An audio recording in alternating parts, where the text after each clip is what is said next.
Hello everyone, and welcome to Hyperanalyzing LCS, the series where we discuss the biggest macro plays and smallest micro plays from the LCS, and give attention to the tiniest details that can decide the outcome of the game.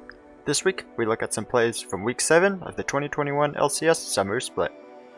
Impact had a huge game against Dignitas, starting with 2 solo kills, leading to him breaking the LCS record for biggest gold difference at 10 minutes. No sums on the marksman. We hit level 2 first, fight. And they go in for it, and they kind of just got slammed. I mean, Ignar was able to lock down Afro, and the burst coming through was very high.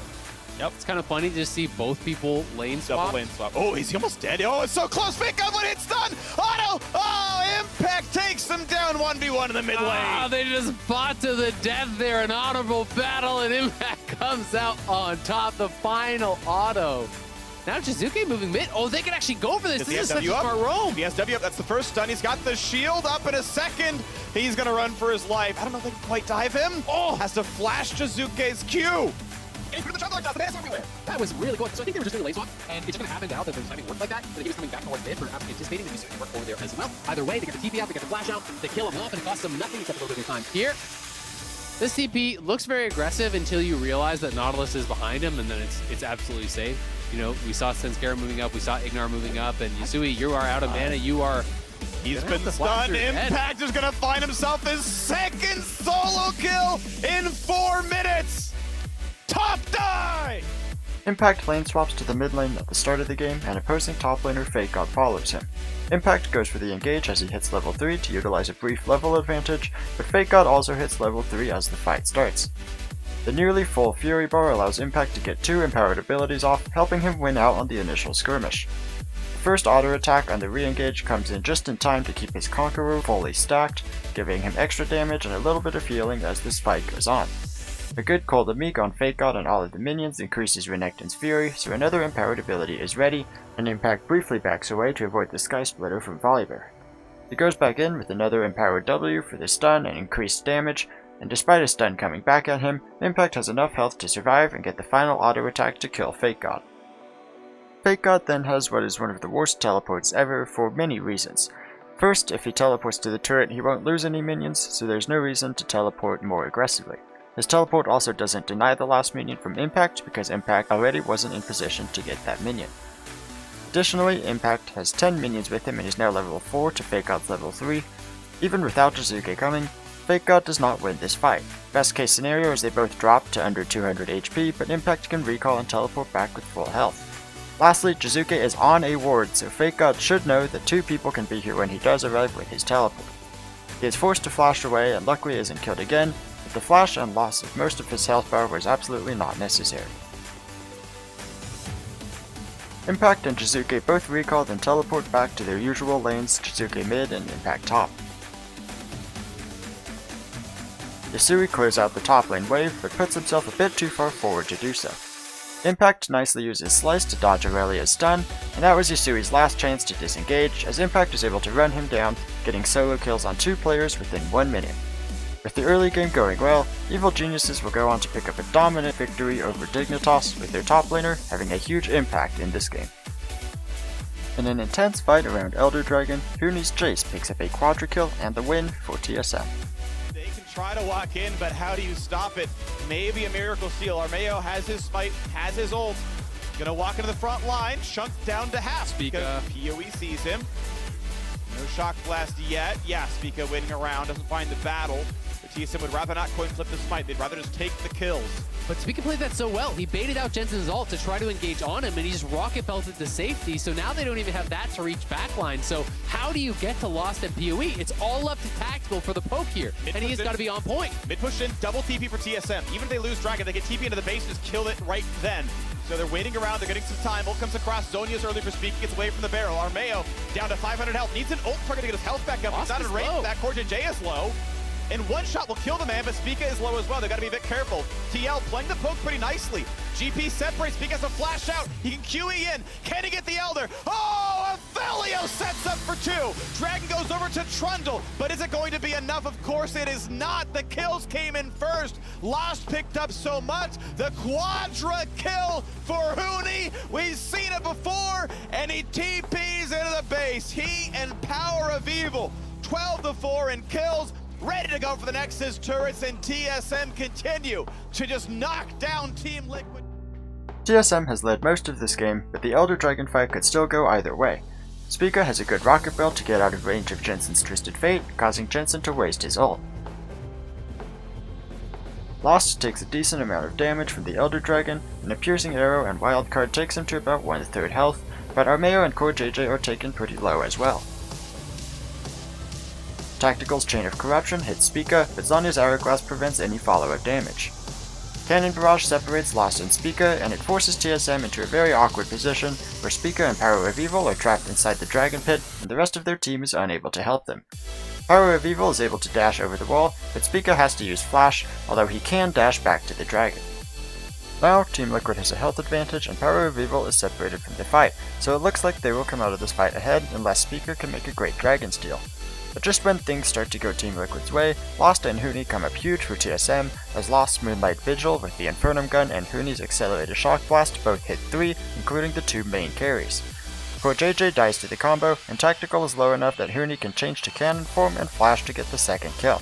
Armeo does land Smite to secure Elder Dragon for Team Liquid, but the health advantage has drastically shifted in TSM's favor. Jensen is now the mid laner who is zoned out of the fight, and the remaining members of TL are stuck in the Dragon Pit, where it is easy cleanup for TSM as Huni picks up 2 more kills for the Quadra Kill, then immediately teleports to the Team Liquid base to end the game. 6 minutes into 100 Thieves game versus FlyQuest, a fight breaks out in the mid lane, and Abbedagge keeps going in for more kills. Inject that Olaf with as much experience as you want, get him to level 6, and you've even got the support waiting for him. Who he's here, waiting. Closer, please come after your Raptors. Let's make the play, baby. They're both here as well. Diamond actually with a really good run. Oh, I think they've spotted him though. Maybe just barely found in that bit of vision. Who he is very patient here. Everybody knows it though. Support timers are matched up, pastry time, so both of them know, and the advantage goes to who gets there first. Guess what? It's 100 Thieves! Oh, it's the same brush. Diamond though is going to see it, but the axe is down. Diamond going to be ignited and should be killed. NXI, they're going in to try and save the day as Triple's down with a very nice gravity kill. NXI is going to grab one. There's going to be the second. Abbedagge does take out one on the backside as NXI will fall. And Abbedagge looking for the 1v2, Triple with a nice flash, Diamond with the flay. There's the play with Abbedagge, that Kingslayer is just so good! Conqueror proccing, Triple cannot chase. Gravity fills for the slow, but it's not enough. Abbedagge finds it. Yeah, come at the king, you better not miss, pastry And time! again, Triple! Oh, a very rarely seen double KO. Off of the first bot lane recalls, the 2 supports roam mid lane. Diamond waits behind Triple, hoping to bait 100 Thieves into a fight, but he gets spotted by the 100 Thieves members hiding in the brush. Closer and Huhi move further down the river, hoping to find a pick, and eventually they do get the jump on Diamond, but the fight instantly becomes a 3v3. The AoE damage from Victor shreds through Closer and Huhi, as NXI picks up the first kill and Diamond's Ignite finishes the second, but Abbedagge still wants to fight. He is really low on mana at the beginning of this fight, but having the Presence of Mind rune means that he will regenerate a lot of mana over the course of this extended fight, and he will get back 15% of his max mana for each kill, so he never actually runs into problems with that low mana bar. Abbedagge steals Thresh's ult the box at the beginning of this fight, then goes in onto NXI, and is able to combo him down for the first kill. The stolen box does a lot of work, greatly slowing Triple and Diamond, which builds space for Abbedagge to wait for his cooldowns.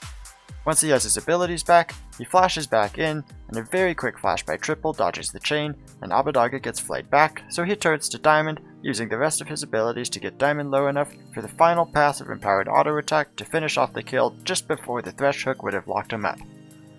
Triple going for the first item Oblivion Orb cuts a ton of healing from Sylas over the course of this fight, but still not quite enough as once again Abbedagge is just waiting for his cooldowns. Even though he loses vision of Triple, Abbedagge knows exactly where he's going, and once his E is back up, he dashes over the wall and is able to walk into range for the Kingslayer heal, and lands all of his abilities to pick up the triple kill. Later in the same game, a bad fight around Baron looks like it might swing the game in favor of FlyQuest, when Closer decides he can take on FlyQuest by himself. It's much easier to run them back with just a 50% health deficit.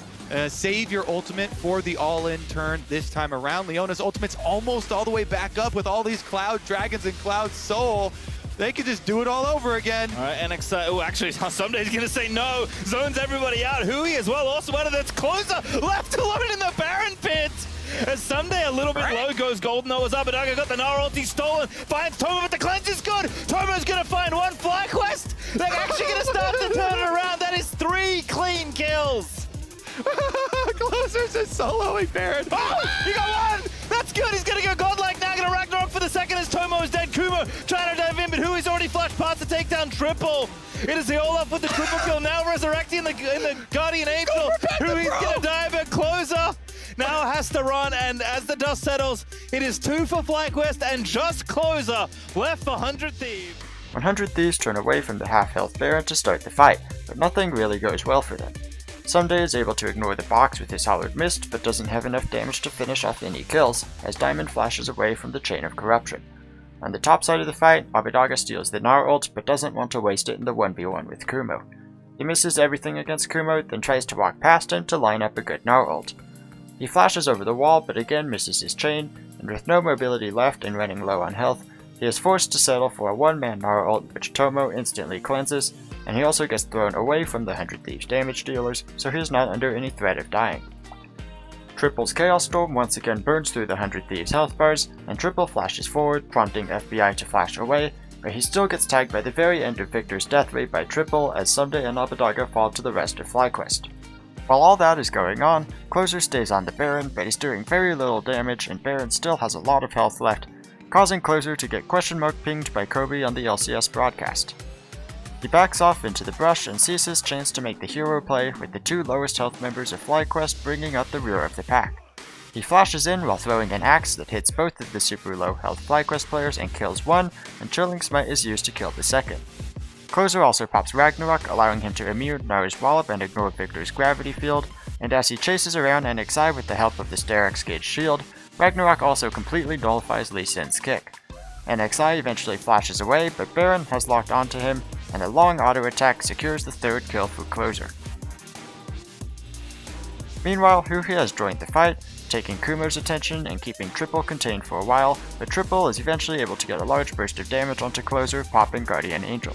The 2 remaining members kill Huhi, but are not able to finish off Closer, who resurrects but does not greed for more kills, making it out alive after nearly single-handedly squashing FlyQuest's chance at a comeback in this game.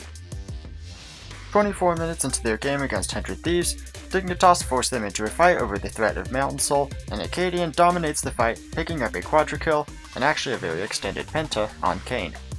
Really well situated to deal with it because, Neo rushed the Leandries. You get so much bonus damage on high health targets. Here we go, though. All right, Closer's the target. They're not going to find the Mega Gnar to kill him thanks to the stasis. He goes back into the pit, looking to outplay, looking to find some chance to get away from this one, but Akaadian's able to take him down, going after the Mountain Soul now. Yasui's about to die. Neo will be the second if he's not careful. Someday keeps up the chase, and they've already picked up 2. Dignitas want to disengage now. It is a 1 for 2. They lose an extra man, but they take the Mountain Soul. They've woken up, Captain Flowers. Someday was like, yeah, fine, hook me out. They're not done yet, Aphelios. Talking about hook me out, man. FBI's the target, but he stays alive thanks to the Immortal Shield Bow. Akaadian goes right back in, and FBI goes right back down. Akaadian's out of danger, and he's going to be your next target. Aframu in the front line with Abbedagga going in for the aggro, but Akaadian's got the double kill. Akaadian's got the triple kill. It's Akaadian time, baby. The Cade is ready to bring it here on Summoner's Rift. A Quadra Kill for the Dignitas jungler. With Dignitas on the dragon, 100 Thieves have to walk forward to prevent Soul from going to Dignitas, which allows Aframu to land a hook on Closer. Sonya's Hourglass prevents a lot of damage from following through, but Closer is still under a lot of threat, and he has to flash further into the pit to both stay alive while also contesting the dragon. Akaadian chases Closer and actually uses his smite to slow him, as Closer uses his smite on the dragon for extra health, so neither jungler has smite anymore. Akaadian has enough damage to kill Closer before dragon gets too low, and he is able to quickly finish off the dragon, granting Mountain Soul to the team. Meanwhile, the other side of the fight is not going as well for Dignitas, as Yasui's flash kick gets counteracted by Abbedagga flashing back to his team, and with Aframu's hook only hitting the support, the rest of 100 Thieves are able to chase down Dignitas and pick up 2 kills on the enemy mid and bot laners. Akaadian uses Shadow Step to traverse through the wall and look for a chance to turn the fight, but he knows he cannot do so, and Fake God is forced to flash over the wall to escape. At this point, 100 Thieves is up 1 kill in the fight, but Dignitas did secure the Mountain Soul. 100 Thieves figure this fight is over, but Dignitas look for more as they set up a trap in the river. Despite being at a man disadvantage, they find a 3v2 as Sunday started his recall and Abadaga is looking to pick up a large bot lane wave. Afromu's Dredgeline finds FBI, and with the newly reworked Tom Kench not having Devourer available, Huhi cannot force a disengage. With Yusui and Neo dead, Dignitas does not have a lot of damage to quickly kill FBI, but he does get taken very low. The 100 Thieves backup arrives, and Akaadian is about to get surrounded, but he sees the chance to flash forward and finish the kill on the enemy AD carry. He gets the kill, and as he comes within one hit of death, he uses Shadow Step to not only get a much needed heal, but also get out of vision of the 100 Thieves. Another great Dredgeline from Afromu forces Abadaga to give up the chase. Akaadian tags Huhi with a slow from out of vision, and dives back into the fight, using his Q and Gold Drinker to finish off Huhi, but Abadaga dashes into the damage, so a Shadow Step for movement speed allows Akaadian to grab the triple kill in this fight, and the 4th kill of the extended play. Afromu gets the Dredgeline onto Sunday, meaning that Afromu has actually hit all 5 enemy champions with the hook over the course of the extended play, and another Shadow Step up the wall allows Akaadian to catch up, and he secures the kill on all 5 enemy champions, and is credited with a Quadra Kill at the end of this fight. Thank you for watching this week's episode of Hyperanalyzing LCS. Hit subscribe and come back next week to see my analysis of Week 8's games.